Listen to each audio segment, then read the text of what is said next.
All right, well, the segment we'll be covering is regarding bishops beginning the process to ban gender affirming care in all Catholic hospitals. That's in the religious news service. And I have to say that anytime that I hear terms like authoritative guidance on certain moral issues or does not respect the intrinsic unity of body and soul, I have to admit, my shitty sense starts tingling. Now, I wish I could say it gets better from here, but the story is about the Catholic Church. In what I can only call a farce, this group of bishops started the process that will ultimately deny gender affirming care in all Catholic hospitals. I would have thought that the Catholic Church had enough on its hands hiding its child molesting priests. I guess if hurting people is what you're good at, why not diversify? But one particular turd in the punch bowl is Bishop Olson from Texas, and well, of course, it had to be Texas. He sits on the doctrine committee that's going to ultimately make this official, and he went on record saying that gender ideology was preying upon transgender people. You should think that he would avoid using the word prey due to the church's naturally preying tendencies on pretty much everyone. But unfortunately, this bishop also comes with prior cover up experience. He's accused of forcing a whistleblowing priest who reported sexual misconduct of another priest to resign in an effort to cover it up. I guess promoting higher suicide trans rates is the path to promotion. At this rate, he could be a cardinal in no time. The absolute most frustrating about this is the fact that gender affirming care works. I fail to understand how this is so difficult to grasp. It saves and enhances people's lives.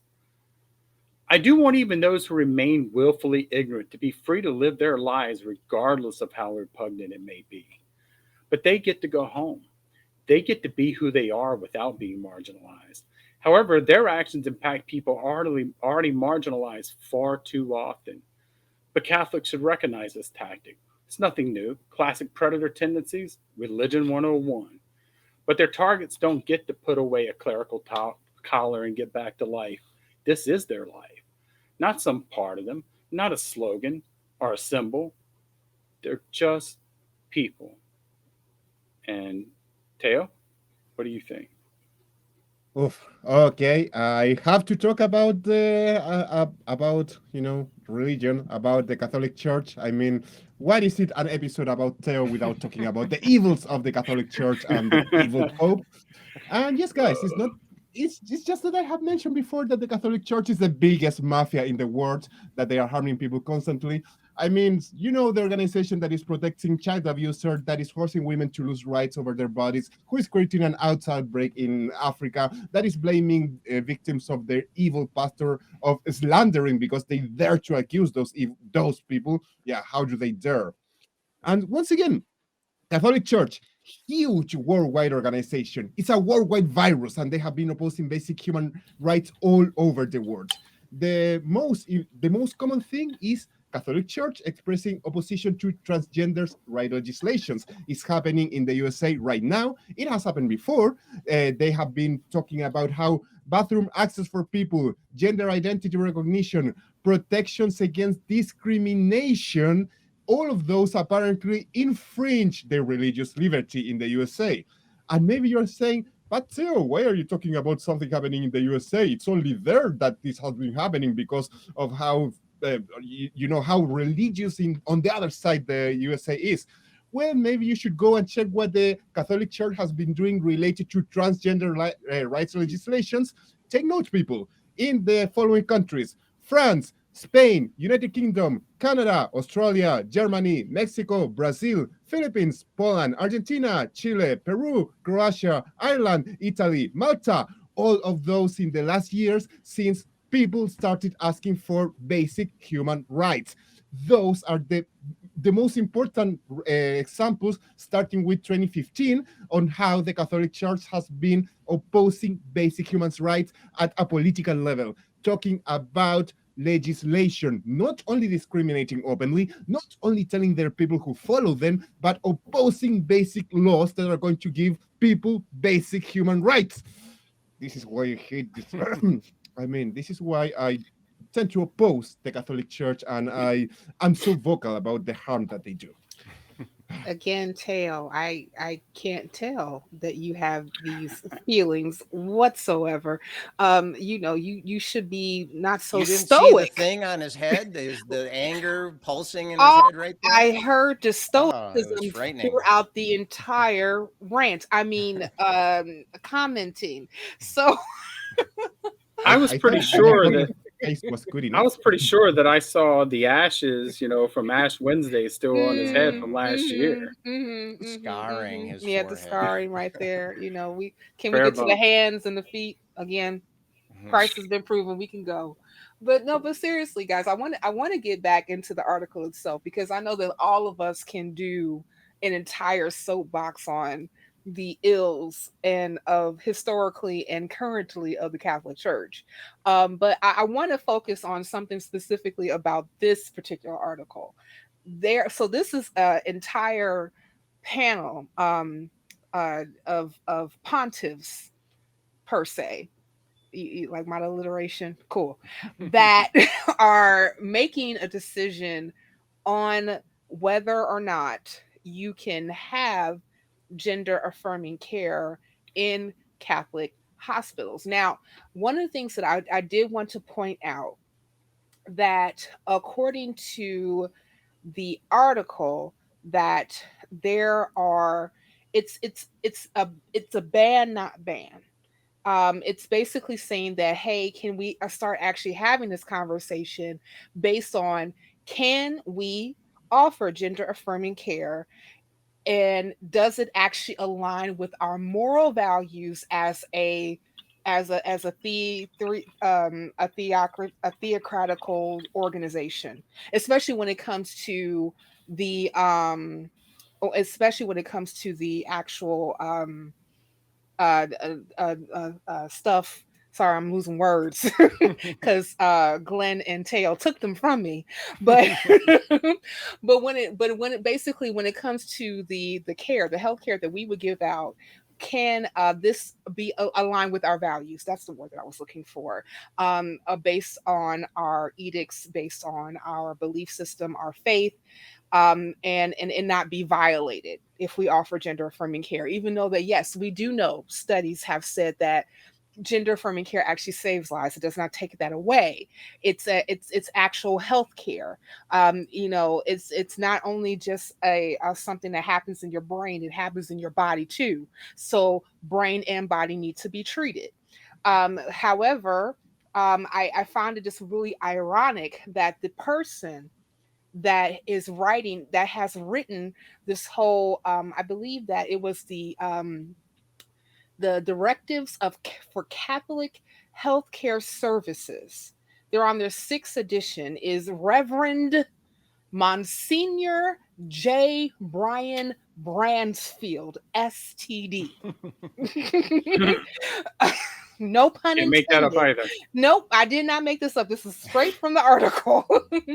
And he is who is a priest of the Archdiocese of Philadelphia. I was actually looking him up because I wanted to see if he had any type of medical credentials whatsoever that he could be the final person to write healthcare directives for people who are coming to these particular hospitals. Now, is anybody curious to know what I found? Of course you are. So he What was did you find? actually he was actually elected to a 5-year term during November 2015 of the USCCB General Assembly as General Secretary Monsignor, and he was ordained in 1994, and he holds a doctorate. Yes, he has a PhD in moral theology from the Pontifical John Paul II Institute for Studies on Marriage and Family. Now, he has written several books. Yes, he has indeed, The including the unmarried guy. yeah, yeah, the marrying guy. The Famously unmarried unmarried. guy has Yeah. written Yeah, a lot of books on family and marriage. that's the guy But I want to know. of course, of course, that's the guy that I would want to get advice to for my relationships. Uh but he wrote a book called Life Everlasting: The Mystery and the Promise of Living the Beatitudes and a journey to life. in Christ, and also, as I would like to repeat, is not a medical doctor. So, question, and Scott, if you don't mind, just helping me out, because I'm in a tither right All now. right, all right. We'll see if we I'm can in, untether you. yeah, please untether me. Uh, this whole thing about authoritative guidance on certain moral issues. This is what we're talking about now. Or intrinsic unity of the body and soul. What are some of the issues that can be attached with using these terms, especially from a body of people that are, I repeat, not medical doctors? Right, right. Well, first of all, I have to, for no particular reason, I have to mention that I think the initials STD get a bad rap. Yes. And Yes. I will not press that any further. We'll just go with that. Yes, we're moving on. But you were asking about this phrase that they used, right? The intrinsic unity of body and soul. Yes. And of course, as an atheist, I don't believe in a soul. But even from the Catholic perspective, if there really is an intrinsic unity between the body and soul, preventing a person from being their authentic self must be a horrific violation of that unity. And what can be more disharmonious to have a person's identity denied in front, in public, and so I mean, what's coming up next? Are diabetic Catholics injuring the intrinsic unity of their body and soul when they artificially manipulate their insulin levels? I don't know. Are old Catholics disrespecting that intrinsic unity by using, reading glasses? It seems quite hypocritical, and I'm not sure if I answered your question, but I'm going to pass this off to Glenn to see if he could maybe give you a more direct answer. You're starting to untither. You're starting to untither. Maybe I was trying to draw the tither to myself from you. Well, I've got to say, I think the diabetics are safe, if nothing else. Knowing the dietary habits and drinking habits of priests in New Orleans, no, they're going to need that diabetic, and they're going to need all sorts of care. So they're going to be okay with that. 1 point for Infidel 64 tonight. Now, having said that, you hit it on the head, because you're literally denying someone who they are. Right. Yeah. And I don't know how you get from point A to point B. And for them particularly, you're admitting that your God then made a mistake. That's the only way you could rectify those two, which I'm not even going to get into how horrible that is. But moving back, this is overlooking the fact that this is 1 in 7 hospital beds in the United States. And oftentimes there aren't other options. There are very rural, poor areas where they have very limited availability, and oftentimes Medicaid and Medicare. So, this is government health care. That socialism they're all scared of on that side. They forget about those then when it's convenient. But don't take away my Social Security. But seriously, this is government money going to a Catholic organization that's continuing to put more stipulations on what type of service they're going to provide to people. Yeah. And if that's not disgusting enough, the fact that, as Scott pointed out, they're ultimately denying people who they are. As I said it earlier, the priest puts away the collar, they get to go home, and they get to be whatever they are. All of us get to be who we are. But when you deny the fundamental right of someone to be who they are, what are they? What are you saying they are? And for that, Teo, what do you think? Oh, I thought Cynthia had a question before that. I do, Teo, and because, as you were so eloquent earlier with your with your pontification, how you personally felt, which was well observed by all of us. But I'm curious to know whose voices are missing when we're really talking about this. Who's out of this topic's discussion? Oh yeah, maybe those people who are going to be actually affected by this. Mhm. And yes, as you said, like this guy who is not allowed to have a family, who is not allowed to have children, is trying to tell you how to raise your family. It would be like a white straight dude talking about how women should feel when they are having their periods and stuff like that. So yeah, we should need the trans community talking about this, Mhm. and we should have actual professionals talking about this, because when you read about the excuses that these awful people give, like the statement that they gave was the doctrinal note argued that while medical science should be used to repair a defect in the body, procedures that fall under the category of gender affirming care are not morally justified. So they don't even understand morality, and they want to base that into the idea of denying people the care that they need. Can you imagine arriving to a hospital? Are you a Christian? No, I'm an atheist. Oh, we cannot help you here. Go and look for another hospital. It's just awful. It's terrible.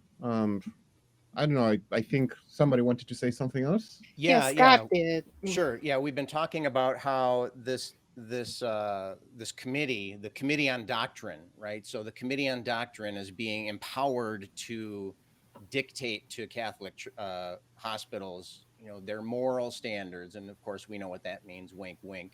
Right. Um, there are, let's see, one, eight. There's like 13 people on this committee, and I checked on the website. And none of them have any kind of medical training or whatsoever, or bioethics or anything like that. Yes, obviously we want to make sure that we have transgender voices that are being heard, okay, and not just lip service either, okay, so that the position of the people being affected should be, if not the primary voice being considered, at least one of the primary voices. But we also want to make sure that we have medical professionals, as Teo was saying. We want to hear from them too. And I just wanted to throw a quote in here. This Mhm. quote is from Jack Resnick Jr., MD. Note the MD after his name there. And he's the former president of the AMA, the American Medical Association. He says, every major medical association recognizes the vital role of gender affirming care in improving the physical health and mental well-being of transgender individuals. And so, it's really hard to be heard when you're not allowed in the room. And so I think that's going to be key moving forward here. Glenn was talking about, the how the it's not necessarily a monopoly, but they certainly have, they've cornered the market on hospital beds. Yeah. You said 1 out of 6. The research that I saw said 1 out of 6, 1 out of 6, And and that's, even 40% in some states. 40% of yep, their hospital beds are in Catholic. especially poor Uh, rural places. Yeah. exactly. Catholic hospitals. And so, if this is going to be part of the American healthcare system, whether we're atheist or Catholic or whatever, Mhm. and so they're being treated as actually I looked it up here. I'm sorry, I'm getting off. I'm straying from the script here a little bit, but so this was There's no script. yeah, There's no you're right. script. I get it. But this was a literature study published in the Millbank Quarterly, and the researchers concluded that a review of the research that defines, differentiates, and describes the performance and identity measures of Catholic hospitals reveals them to be a, quote, separate case of a private nonprofit hospital. Okay, and so we might be saying, well, it's a private organization, they should be able to make these moral decisions, but it's providing a public service. And so I think Yep. Yeah. that's a dangerous kind of almost opposing forces there. I don't think it's sustainable, and I think there's gonna be clashes, especially if committees on doctrine are now making medical decisions for the professional medical people that are working in these hospitals. Yeah. I hear you, but one of the other things that I did want to bring up is that the article did mention Cardinal Joseph Tobin, who is the Archdiocese of Newark.